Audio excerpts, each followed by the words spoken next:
I Faderens og i Søndens og i Helligåndens navn. Amen.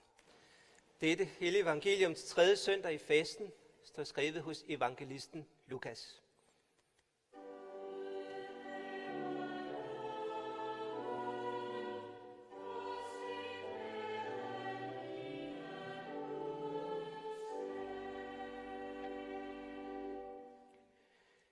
En gang var Jesus ved at uddrive en dæmon, som var stum.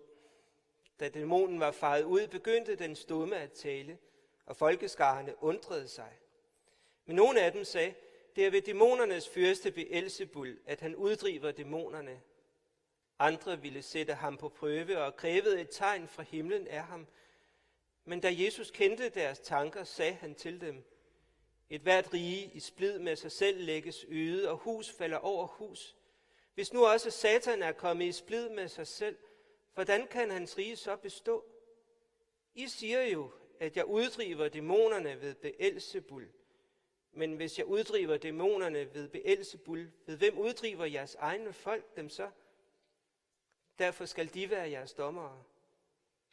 Men hvis det er ved Guds finger, at jeg driver dæmonerne ud, så er Guds rige jo kommet til jer. Når en stærk mand fuldt bevæbnet vogter sin gård, kan hans ejendele være i fred. Men kommer der en, der er stærkere og overvinder ham, tager han straks alle de våben, som den anden havde sat sin lid til, og fordeler byttet. Den, der ikke er med mig, er imod mig, og den, der ikke samler med mig, spreder. Når den urene ånd er drevet ud af et menneske, flakker den om i øde egne og søger hvile. Men uden at finde den, så siger den, jeg vil vende tilbage til mit hus, som jeg er drevet ud af. Og når den kommer, finder den det fejede og pryde, så går den ud og tager 7 andre ånder med, værre end den selv, og de kommer og flytter ind der. Og det sidste bliver værre for det menneske end det første. Mens han sagde det, var der en kvinde i skaren, der råbte, saligt er det moderliv, som bar dig, og de bryster, du divede. Men han svarede, ja vist, salige er de, som hører Guds ord og bevarer det. Amen.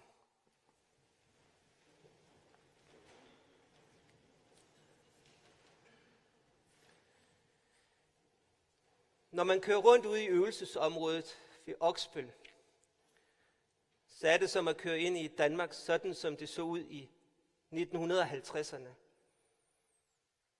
Vejene bugter sig i landskabet, og rundt omkring så ligger husene. De huse, som engang tilhørte familier. Nogen kan fortælle deres historie, hvad de hed, hvad de lavede. Men nu er husene blevet forladte for længst. Og alle ved, hvad det betyder. Det betyder, at der er nogle nye, der er flyttet ind. Nu tilhører husene nogle andre. Nemlig rotterne. Og sådan bliver de huse et billede på, hvad Jesus taler om. For enten tilhører husene menneskene, eller rotterne, eller som Jesus siger, enten tilhører de Gud, eller dæmonerne.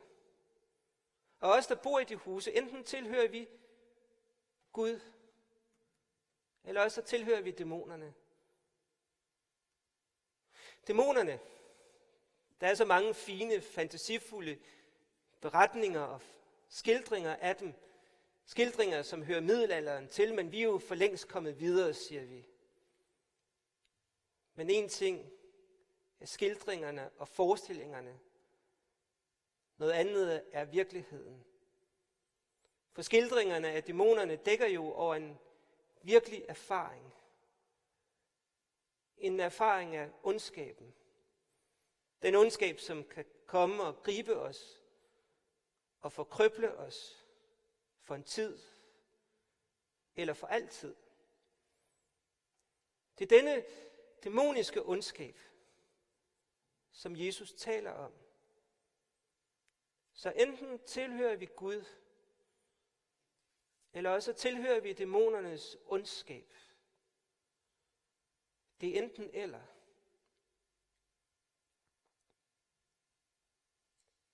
Det uhyggelige begynder som regel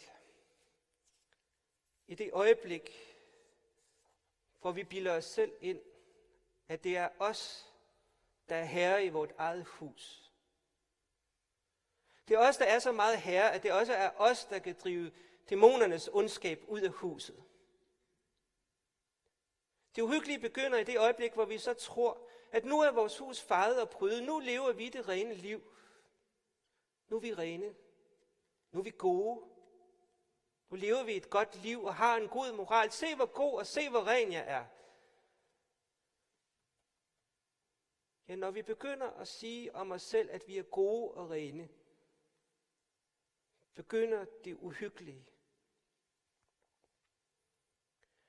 Jesus fortæller nu en historie om den dæmon, der blev drevet ud af vores hus, og det står fejet og prydet.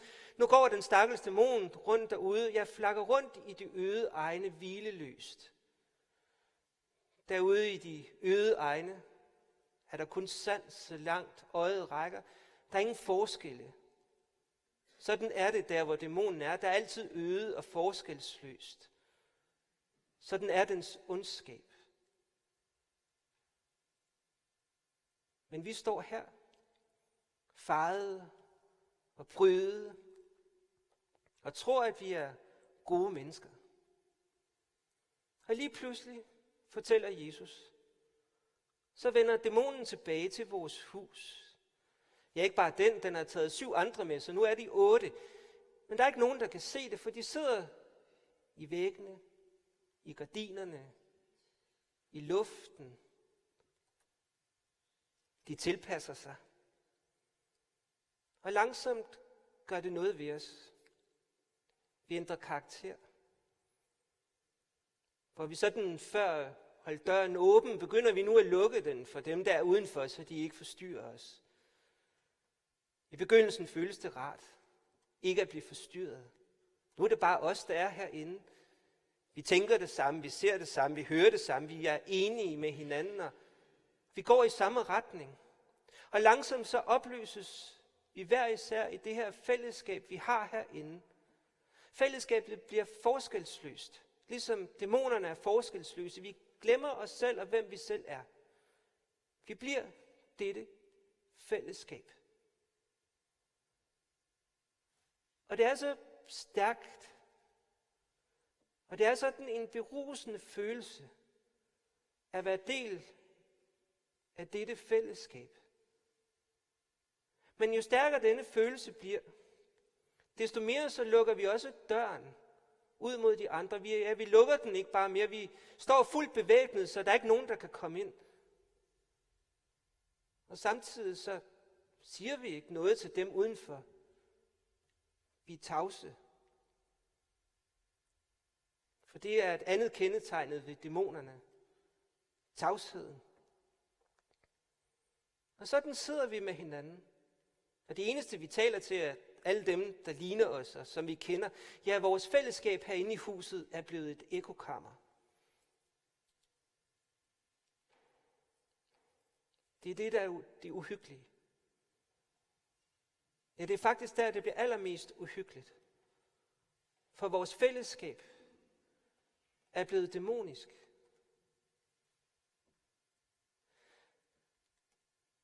Den norske forfatter Karl Ove Knausgård har et sted skrevet om, hvordan det kunne være, at Hitler kunne få magten over tyskerne. 80 millioner mennesker, hvordan kunne han få magten over dem?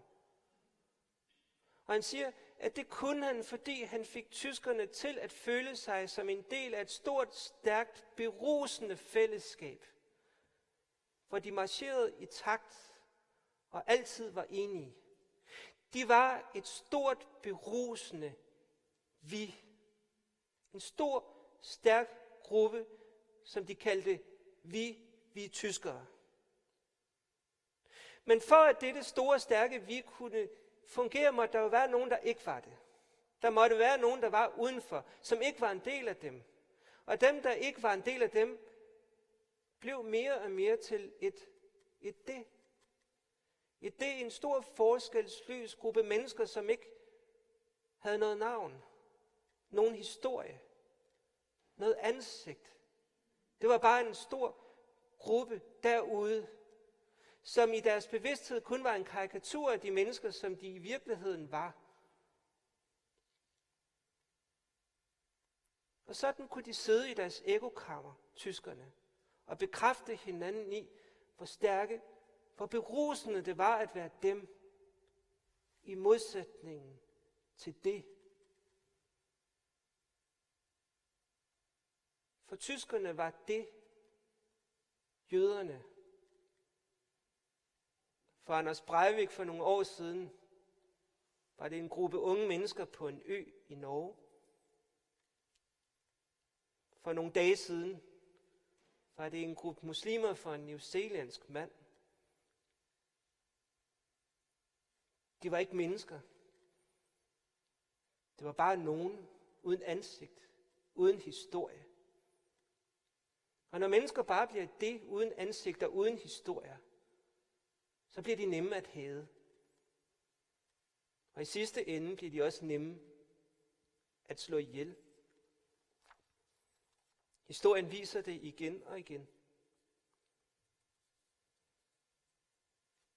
Så det er ikke lige meget, om vi tilhører dæmonerne eller Gud. Jesus giver et billede af en tvekamp mellem to fuldt bevæbnede krigere. Og det billede giver han os, fordi vi skal forstå, at vi ikke selv er i stand til at drive dæmonernes ondskab ud. Vi er ikke stærke nok til at kunne gøre det. Så derfor så kæmper han for os, for vores skyld. Og han gør det ved at tegne et kors på vort ansigt og vort bryst, til et vidnesbyrd om, at vi tilhører den korsfæstede Herre Jesus Kristus. Så det kors, der bliver tegnet i vores dåb for os, er et tegn på, at nu tilhører vi ikke dæmonernes ondskab længere, nu tilhører vi Gud. Og korsets tegn skal også drive dæmonernes ondskab ud af os og fylde os med et nyt liv, som Gud skaber i os. Et nyt liv, som skal leves i tro og håb og kærlighed. Og det kan mærkes i huset. For ligesom dæmonernes ondskab får os til at ændre karakter, så får det nye liv, som skabes i os i tro, håb og kærlighed, os også til at ændre karakter. Der sker noget. Der sker noget, der gør, at vi ikke længere bare kan tilpasse os et stort, stærkt, berusende fællesskab, som er i modsætning til det, der er derovre. Vi kan ikke tilpasse os. Vi bliver urolige, bliver nødt til at gøre oprør imod det.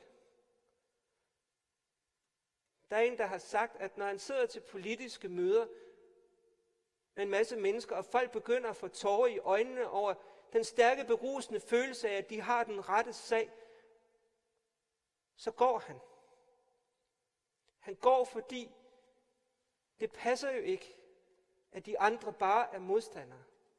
Modstanderne er også mennesker, der har et ansigt og et navn og en historie. Så derfor, når vi fyldes af dette nye liv, så handler det om, at vi ser, at dem, der er udenfor, også dem, vi ikke kan lide, også dem, vi kalder for vores fjender, de er ikke bare det. De er mennesker med et navn, en historie og et ansigt.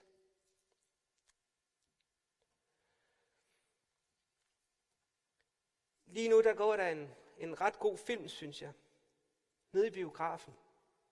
Det hedder Green Book. Og den viser det på sin egen måde, hvordan man ikke kan tilpasse sig fællesskabet. Og det er det store vi.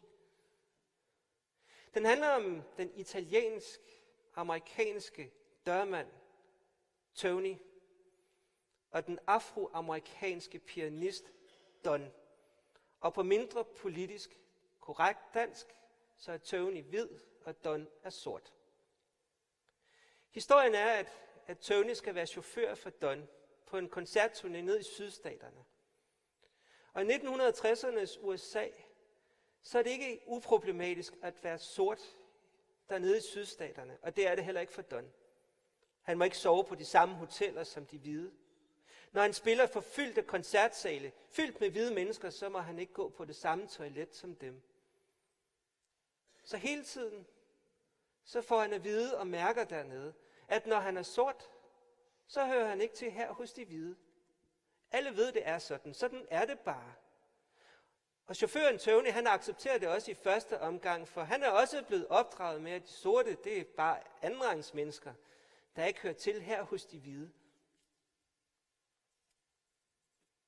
Men efterhånden, så opdager han jo, at den mand, han kører med, har et navn, et ansigt, en historie. Og det gør, at han til sidst, sådan ret håndfast, kommer til at gøre oprør. Det sker blandt andet hen imod slutningen af filmen, og det er ikke pointen, så I kan roligt se den. Men det sker der, hvor Don skal spille til en stor koncert på et stort, fint hotel. Og Don, han er altså et navn, alle kender. Så han skal spille den her koncert, der er fyldt med hvide mennesker, altså de rige og politikerne, alle dem, der er noget. Og inden koncerten skal de spise i en stor, fin restaurant. Det er en del af pakken. Og så ankommer Tony og Don til det her hotel, hvor koncerten skal være. Og hoteldirektøren står sådan slæsk og nejende og tager imod dem og siger velkommen. Og han har sådan glædet sig til dem og fører dem ind igennem hotellet og siger til Tony, chaufføren, at han kan bare gå ind i restauranten og spise. Der vil blive serveret for ham, hvad han vil have.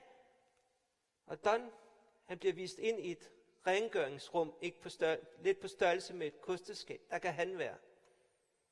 Der er ikke nogen, der stiller spørgsmålstegn ved det. Det er bare sådan, det er. Eller det vil sige, det er sådan, det er lige indtil Don, han tager sin smoking på og går ind i restauranten og siger, at han vil spise sammen med sin chauffør, der forresten sidder derovre. Og så siger hoteldirektøren, jamen det kan ikke lade sig gøre. Det må han da nok kunne forstå. Sådan nogen som ham kan ikke sidde her og spise sammen med de andre. Det har de aldrig brugt forresten. Og hvis han er sulten, så kan de bare bringe noget mad ned til ham dernede i kosteskabet. Diskussionen bliver lidt højlydt. Og til sidst så kommer Tony frem, og han er altså gammel dørmand, så han er vant til at løse problemerne på en håndfast måde. Han tager hoteldirektøren om med bagved og spørger ham, hvad det er for noget det her. Og hoteldirektøren forklarer, at du kan da godt forstå, at sorte ikke kan spise sammen med hvide osv. Og så er det, at han tager hoteldirektøren, som ikke er ret stor, og smækker ham op på væggen og er ved at forklare ham, hvordan tingene hænger sammen. Indtil Don han kommer og siger, jeg skal nok gå tilbage. Den kamp kan vi ikke vinde. Jo, siger han. Vi skrider. Og så går de to ud igennem restauranten, med hoteldirektøren råben og skrigende og truende bagved, fordi hvis der ikke er nogen koncert, så falder hans dyrt indkøbte, promoverede aften fra hinanden. Men sådan er det. For Tony har opdaget, at Don er ikke bare en del, eller bare et det, uden ansigt, uden navn, uden historie. Han har set noget andet. Han har set et menneske. Og sådan bliver han oprører for vor Herre. Og må vi blive det samme.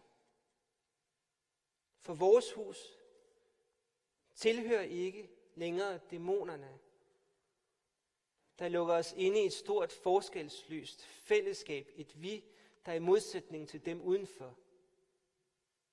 Nej, vores hus tilhører Gud, der fylder vores hus med et nyt liv i tro, håb og kærlighed. Et nyt liv, hvor vi åbner døren for dem, der er udenfor, uden at være bange for noget. Så lov og tak og evig ære være dig, vor Gud, Far, Søn og Helligånd, du som var, er og bliver en sand treenig Gud, højlovet fra første begyndelse, nu og i al evighed. Amen.